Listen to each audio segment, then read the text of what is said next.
So, Red vs. Blue fans, big things are coming, and things are looking up for the first time in years. So, if you missed the news at RTX, Rooster Teeth announced that the next and final season of Red vs. Blue, titled Red vs. Blue Restoration, is going to be coming this fall. And oh my god, this was the most hyped I have been for anything in quite some time. Definitely the most hyped I've been for Red vs. Blue since, season 13 ended, what was that, like 2015, like a very long time ago.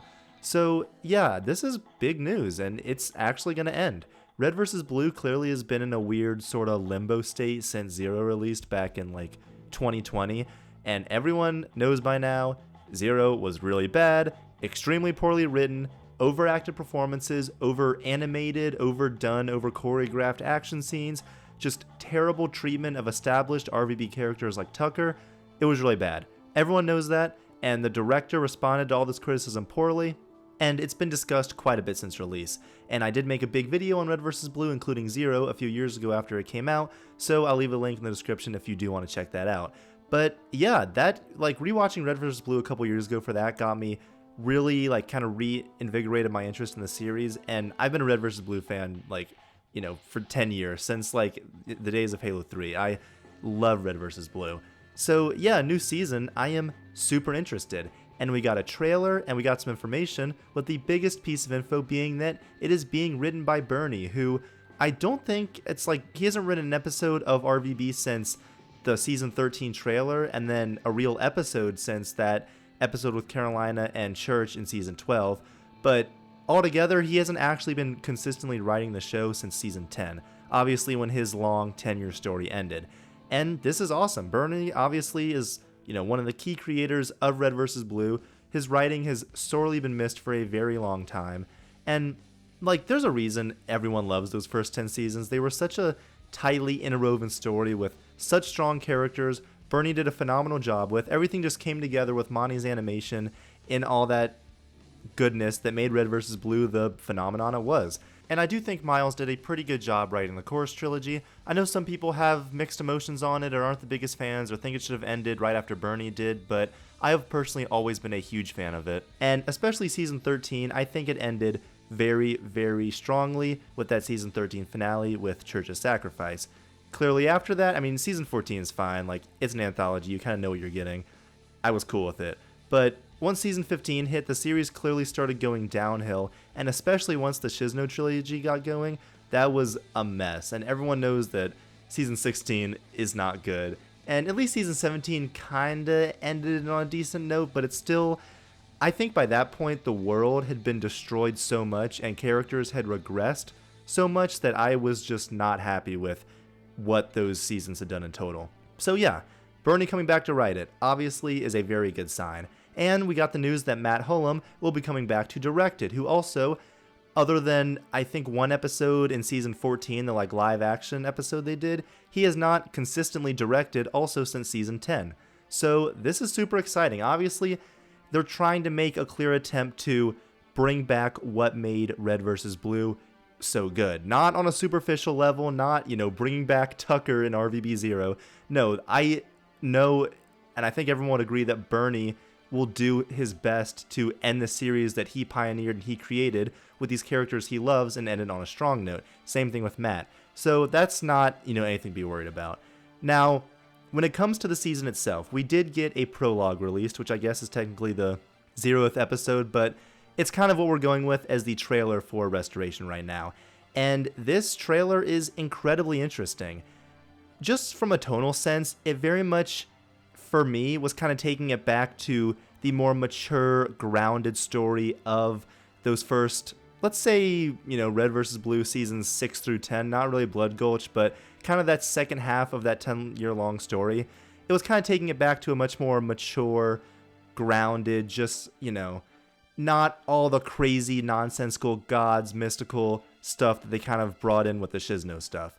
And this trailer seems to be following Epsilon at the end of the season 13 finale, right before he sacrifices himself. Obviously, in the season 13 finale, he has to leave behind all the different AI fragments to help Tucker run the meta suit so they can escape Hargrove's office at the end. We all know that. It's an incredible scene, but it's kind of cool going back to that moment because we're now seeing, apparently now, what's continuing after that.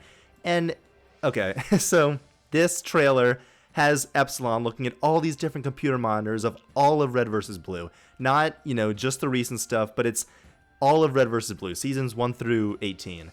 And it kind of is giving the hint that Epsilon's talking about all these different simulations he's running. And the clip from Allison with the "Don't say goodbyes, I hate goodbyes," that clip from season 10 keeps playing, and Epsilon's getting frustrated, he doesn't want to see it, and it's clear that someone is kind of pulling the strings, trying to kind of have an ulterior motive, and we see this shadowy figure with an EVA helmet that, for all intents and purposes, and hints, I think we can all say safely is Sigma, obviously Epsilon's memory of Sigma, and he is in the Halo Infinite engine. That is a Halo Infinite Spartan in this Halo Infinite room, so I think that does kind of confirm at the very least that most of the season will be taking place in Halo Infinite.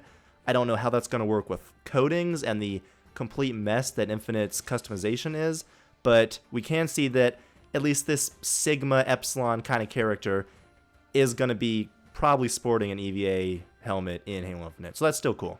Yeah, this whole idea is just sort of that Epsilon at this moment, as he's trying to figure out how to save his friends, is been running all these simulations, and a lot of people have been taking it to mean that everything since season 13 has been a simulation. So that means all the stuff with the blues and reds in season 15, all the Shizno stuff, and most importantly Zero, all never happened.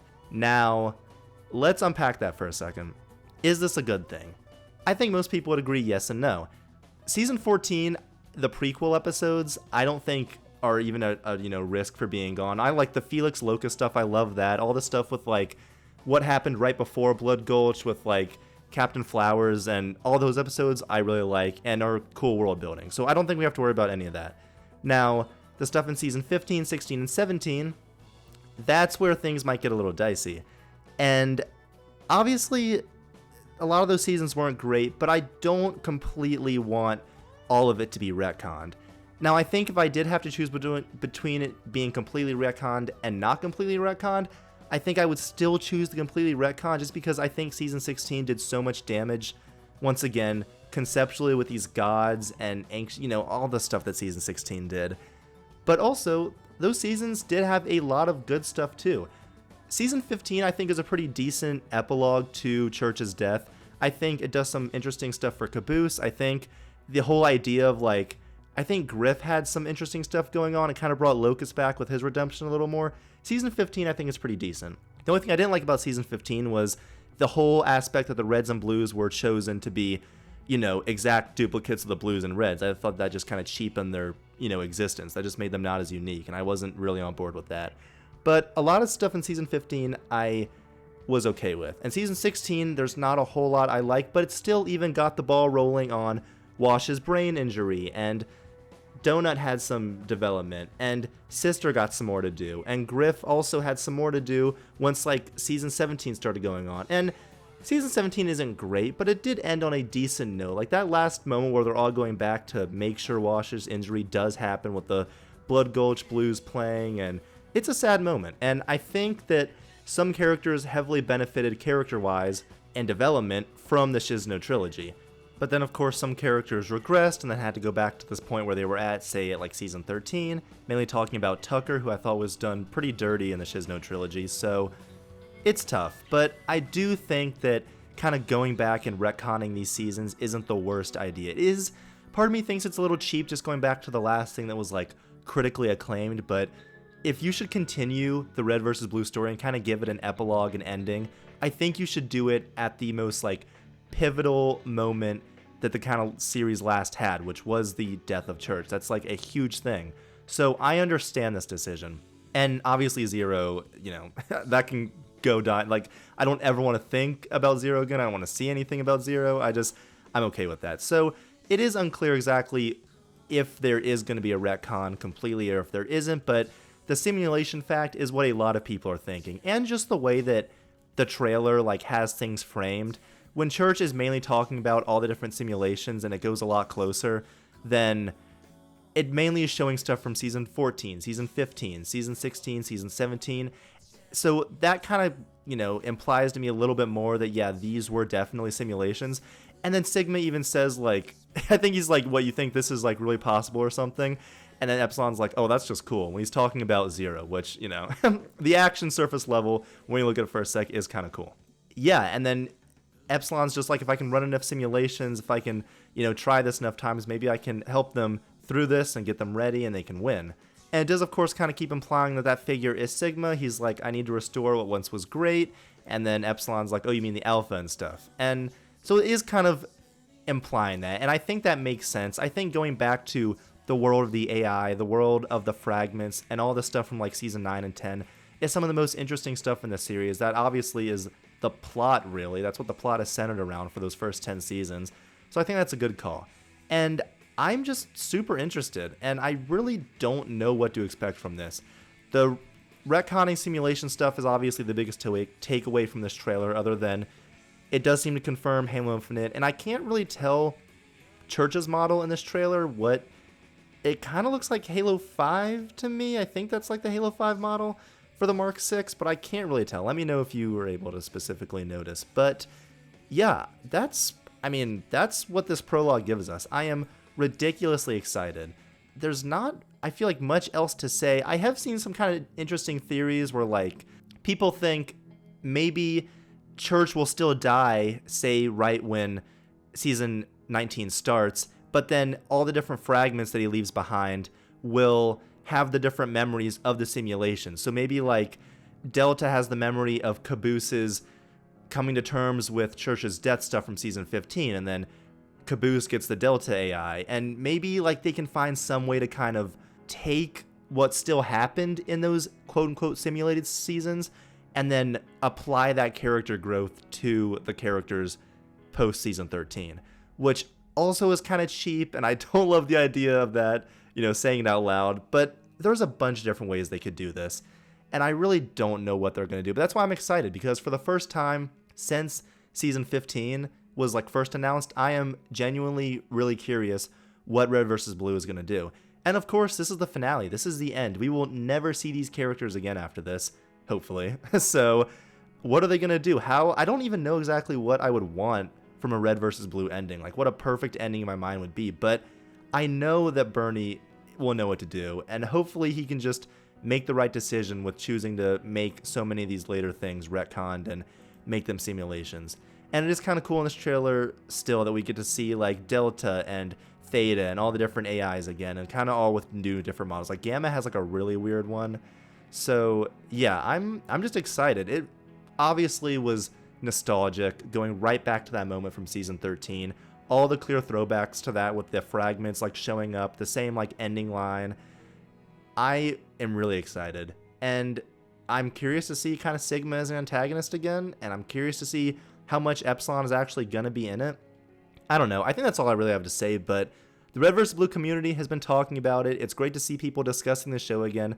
I will be making a review, I'm sure, after the season's done, but let me know what you guys think. Are you excited? What do you think about all the retconning stuff? Because that definitely is the most interesting takeaway from this trailer.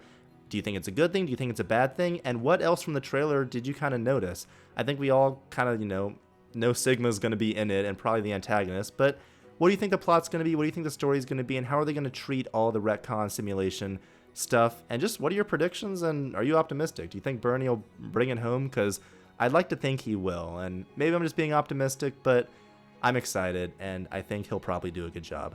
Let me know all that in the comments down below, and thank you all for watching Majestic Gaming.